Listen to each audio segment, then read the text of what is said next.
Today we are going to learn what the remainder and factor theorems are. Let's start with dividing the polynomial x cubed minus 5x squared plus 4x plus 1 by x minus 2.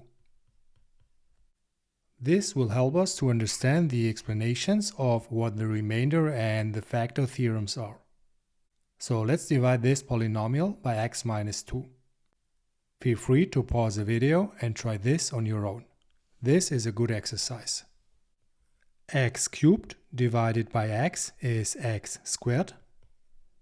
X squared times x is x cubed. And x squared times negative 2 is negative 2x squared.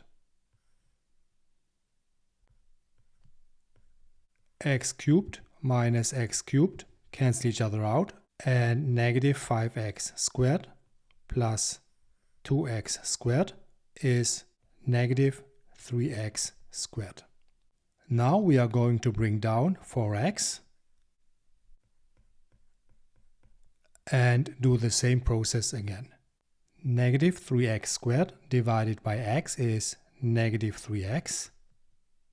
Negative 3x times x is negative 3x squared, and negative 3x times negative 2 is positive 6x.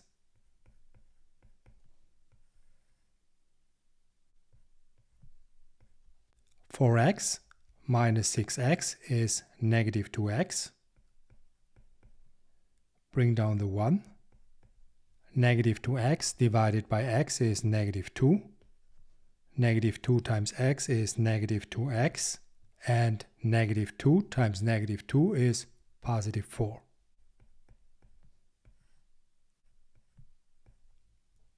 One minus 4 is negative 3.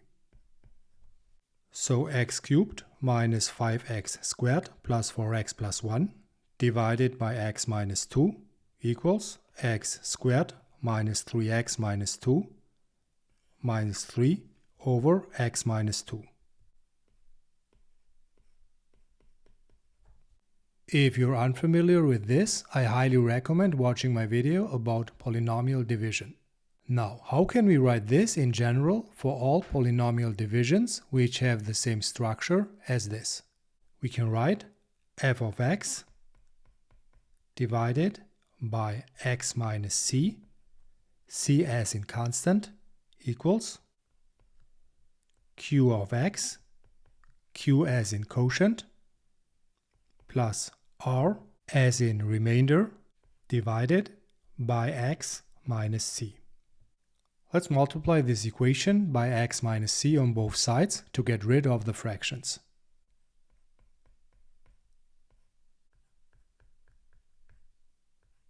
But we have to be careful. We also have to multiply q of x by x minus c, because we have an addition here. In other words, we have to multiply the whole right side of the equation by x minus c. X minus c cancel each other out on the left side and on the right side. So what's left over is f of x equals q of x times x minus c plus r. When we substitute c for x,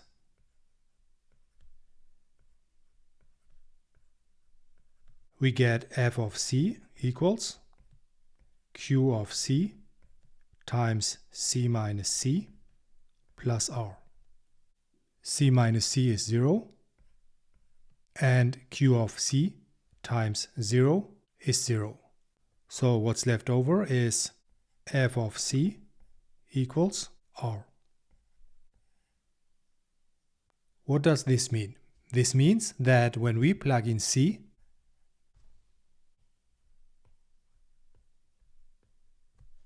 we get the remainder. So when we look at our example, our c is 2, right? So when we plug in 2 for x, we should get negative 3, right? Let's try that. F of 2 equals 2 cubed minus 5 times 2 squared plus 4 times 2 plus 1. 2 cubed is 8. 2 squared is 4 times negative 5 is negative 20. 4 times 2 is 8. 8 plus 8 is 16, plus 1 is 17. And 17 minus 20 is negative 3. So f of 2 equals negative 3. Which is indeed the same remainder we get by using polynomial division. So instead of doing polynomial long division to get the remainder, we also can plug c into the original polynomial function to get the remainder. So when we divide f of x, which can be any polynomial function, by x minus c, then the remainder is exactly f of c. And that's what the remainder theorem says. It says that when we divide the polynomial f of x by x minus c, the remainder is exactly f of c.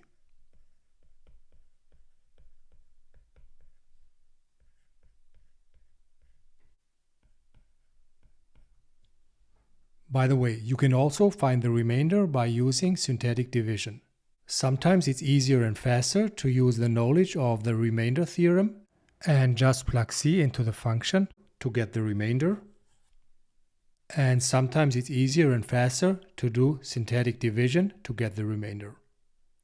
The remainder theorem is not that useful, but it's a stepping stone to the factor theorem, which ends up being the point really. The factor theorem states, if f of c equals 0, then x minus c is a factor of f of x.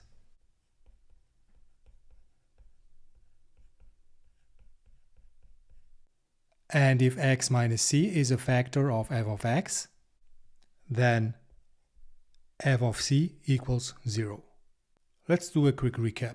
To make it short, the remainder theorem says plug in c into the function and you get the remainder. But where this is really most useful is when the remainder is 0. And the factor theorem says if there is no remainder, then x minus c is a factor.